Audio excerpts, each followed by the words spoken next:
Hey guys, thanks for joining me again. We have a really cool video today for two reasons. This is my first Star Wars piece, and secondly, it's my first custom piece. I was always reluctant to get custom pieces just because there's a lot of bad stigma around customs, a lot of scams, a lot of mediocre products, high prices, people losing their money, and just a lot of bad milieu around customs. So I never really delved into it.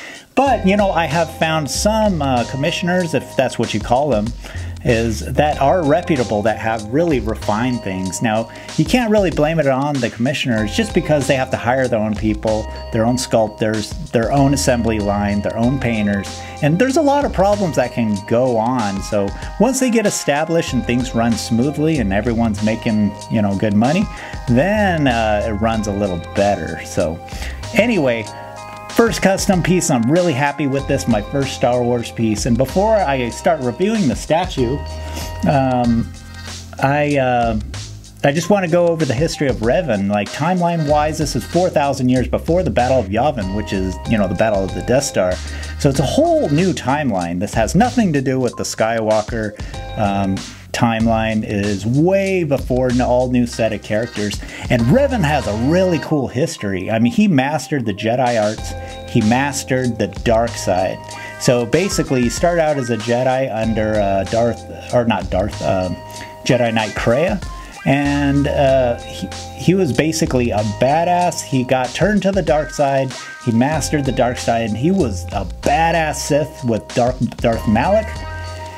And then he got basically brainwashed by the Jedi, but he ended up being a Jedi hero until he started getting his memories back. Anyway, the point is that he mastered both sides, which makes him super powerful. And if you're really looking at how powerful Sith, of all the Sith and all the Jedi, he's actually in like the top 5, just because he mastered the light and the dark. So it's pretty awesome, pretty awesome. And another cool fact with Revan is you see his mask there. That's actually a Mandalorian mask. So he picked up a mask of a fallen Mandalorian, and he vowed never to take it off until the Mandalorian were destroyed. So a lot of cool history behind costumes and masks, and really cool story. Oh yeah, I was going to mention, if you did want to read up on Revan, this is like $7 on Amazon. This is New York Times bestseller. This is Star Wars Old Republic. It's like $7. Just read the first 20 pages and you'll be hooked. Really cool story, a lot of history. And from what I heard, that he's going, I'm not sure if it's true, but the new movies are going to revolve around Revan. They're backing up way back when, which is really cool, and I think they needed to do that. Just there's so much Star Wars, so many Star Wars stories that haven't been touched. So I don't think you can really just hang on to the Skywalker stuff. You know, I know everyone was hooked on the Skywalkers, but eventually you got to veer away from that because you haven't really touched the surface. Anyway, just one more fact, you know, from Revan. He was basically in Star Wars tales and comic books, as well as the Knights of the Old Republic. And he also appeared in the video games in 2003. So you haven't heard too much of Revan, but he, trust me, he is a badass. And he has one of the coolest characters in the Star Wars saga. Anyway, let's go ahead and talk about the statue. As you can see, his sabers light up. That's really cool. And there's a kind of a power pack in his chest here, and they extend all the way down the arm into the arms where you plug them in on both sides. And then the wires actually go through the core of the statue into the base, and you plug it right here in the front. Hopefully I got this on the right way. So starting at the top, you can see, you know, he has his robe. It's actually removable, and he has 3 head sculpts. You got an unmasked, you got a masked, and you have another masked with a fissure or a crack. That's a good magnet. Into the statue, as you can see here. Actually, I think I like this one the best. Really cool. And actually, the head sculpts actually just you know, magnetize into this, and then this goes onto the core. And the reason they made this so you can remove that power pack in there. So I'm not really going to go into that. I'm pretty much just showing you the statue. Basically, all the robe he has. This is a classic Revan look. This, of course, this is the Jedi version. Though he actually came out with another one of these, the Sith version, which is, I could say, is probably more popular than this one. It's just because Revan's really known for being a Sith, not a Jedi. So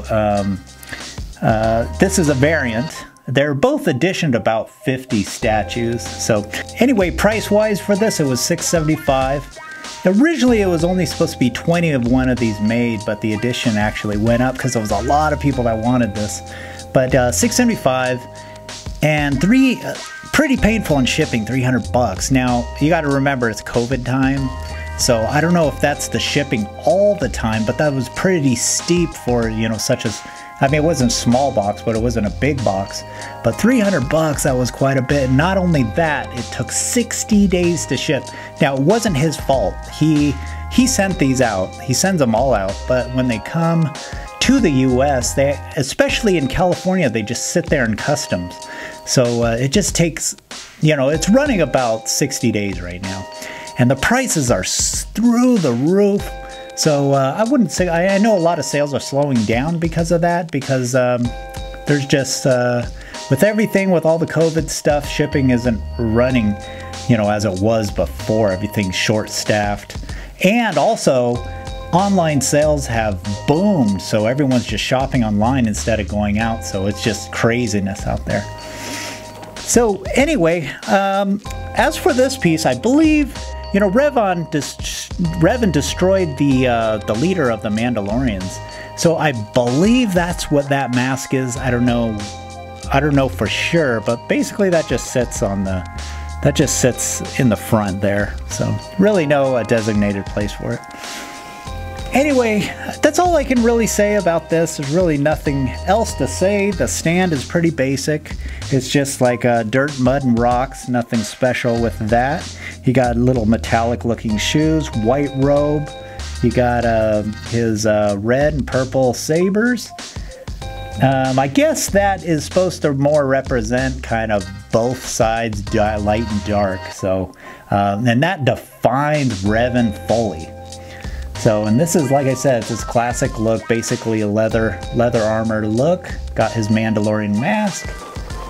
And that's pretty much it. I'm looking forward to seeing what else he puts out. He does make some Marvel pieces, and he did make the Galactus on Throne. And that's actually a pretty cool piece. I really want to see that one in person. It's pretty old, but I had the opportunity to get that one. I just didn't know really the quality of it. And you know how it is with online sales and sending money as gifts and getting scammed, all that stuff. So, I don't know, it's just a whole nother world there. Anyway, I'm gonna leave it at that. That's gonna conclude my video, and thanks for watching. Please subscribe if you like my videos, and I do appreciate it. We'll see you next time.